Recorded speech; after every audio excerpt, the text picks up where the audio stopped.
pourquoi je vous parlais de Karlsruhe? Nous parlons de véhicules électriques. Voilà une région qui fonctionne beaucoup avec un réseau électrique très performant, qui a eu une croissance exceptionnelle en 40 ans, que je montre ici, 61, 75. Vous voyez la croissance en rouge du réseau, avec en vert les nouvelles ouvertures de réseau. Donc ce réseau de tramway, tram-train, 91, 92, quelques photos en illustration, 94, 96, 97, 98, 99. Les croissances de trafic, nous avons eu des croissances de trafic sur ces lignes de tram-train qui sont assez énormes, doublement, triplement, quadruplement le trafic. Un trafic dans la région urbaine de Karlsruhe, 1,3 million d'habitants, qui atteint aujourd'hui 160 millions de voyages par an. Aujourd'hui, le réseau actuel dépasse les 600 km. Donc voilà, c'est pour ça qu'on parle beaucoup du réseau de Karlsruhe, le réseau de tram-train de Karlsruhe, 600 km, dont 350 développés en moins de 15 ans. Donc ça, c'est assez exceptionnel. Pourquoi à Karlsruhe a eu la motivation pour développer ce réseau? On a compris à Karlsruhe qu'il y a besoin de baisser la dépendance automobile. Le thème aujourd'hui, c'est l'énergie. Il y a d'autres raisons aussi, l'environnement, la qualité de vie dans la ville, les moindres émissions en CO2. Et un des points centraux de la stratégie de Karlsruhe, c'est d'avoir noté que les gens ont de plus en plus de voitures, et notamment Karlsruhe est une ville riche, donc le taux de motorisation est très élevé. Donc il faut axer une stratégie de développement du transport public qui arrive à faire quitter les automobilistes, leur faire quitter leur voiture pour arriver au transport. Donc, toute la stratégie de marketing et de développement du réseau de Karlsruhe a été axée sur comment je fais pour faire changer un automobiliste et le mettre dans le transport public. Ce qu'on a constaté, c'est que dans les bus, par les enquêtes, on a seulement 5% de gens qui ont une voiture, et dans les trams et dans les trains, on a 40% de la clientèle qui sont des gens qui ont une voiture. Donc déjà, ça a été un choix stratégique pour développer le réseau ferré dans la région de Karlsruhe. Ce qu'on a aussi constaté, c'est que le transport au-delà des frontières de la ville était en croissance, donc il ne fallait pas planifier les transports seulement dans la ville, il fallait avoir une démarche intégrée entre la ville et la région, et puis essayer au maximum, ce n'est pas toujours possible, mais de développer des relations sans correspondance.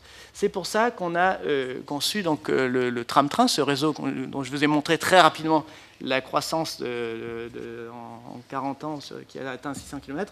L'idée, c'est d'avoir un matériel confortable, vous voyez sur la photo, qui circule en mixité sur les voies ferroviaires, mais qui va aussi comme un tramway au centre de la ville. Et donc on profite des avantages du tramway quand on est en ville, une desserte fine, une bonne intégration dans la ville, et puis en dehors des villes, les avantages du train, plus rapide, et on utilise les infrastructures ferroviaires existantes.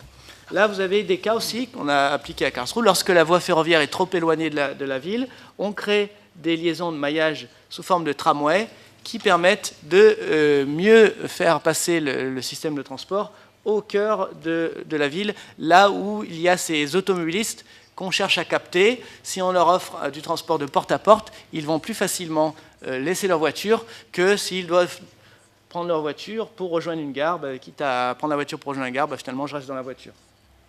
Ici, vous avez le projet Karlsruhe-Bretten, un projet qui a été réalisé en 92, avant-après. On a doublé le nombre de stations grâce au matériel qui est plus léger, plus performant que le train. On arrive à accélérer, freiner, desservir plus d'arrêts que les trains avec le même temps de parcours.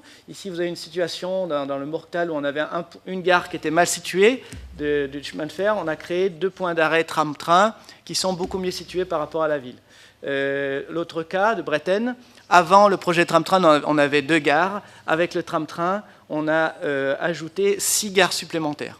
Donc là où le train s'arrêtait que 2 fois, le tram-train s'arrête 8 fois. On a vraiment une desserte fine. Le principe, c'est du porte-à-porte. Les bénéfices et les coûts du système. Donc, les bénéfices, c'est qu'il y a eu des croissances très fortes de trafic et de recettes de trafic. Il y a eu un effet sur la planification urbaine, densification urbaine le long des chemins de fer, revalorisation d'aires urbaines.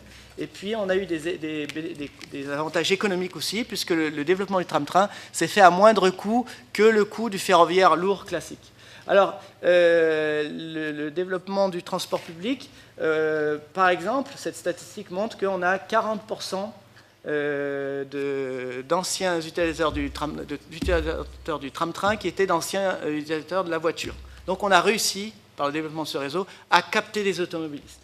Autre statistique qui montre que le tram-train, c'est le moyen de transport principal pour accéder au centre-ville de Karlsruhe, 48%.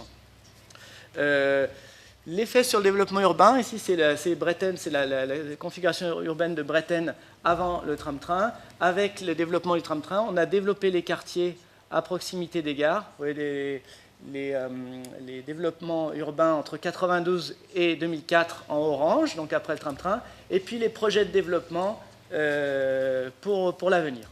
Autre cas, on a à Gaggenau, création d'une, ce qu'on appellera en France une ZAC, à côté de la gare du tram-train, ou alors sur Stuttgart-Beschik. Ce qu'on peut dire aujourd'hui, c'est que dans la région de Karlsruhe, on ne crée plus de programme immobilier à moins de 500 mètres, 1 km d'une station de tram-train. Et c'est un des grands succès du projet, avec donc l'accessibilité à un mode électrique pour la plus grande partie des habitants de l'agglomération. Ici, nous avions, avant 90, un mode ferroviaire qui était en périphérie de la ville, avec ouverture du tram-train. Ce qui était en périphérie devient le cœur, la colonne vertébrale du développement urbain, donc le mode électrique au cœur de la ville. Et puis les avantages économiques, donc j'en finirai par là-dessus, moins cher que le train. En règle générale, quand on fait un train, on a besoin de quais longs, des paramètres très bien précis, définis au niveau national.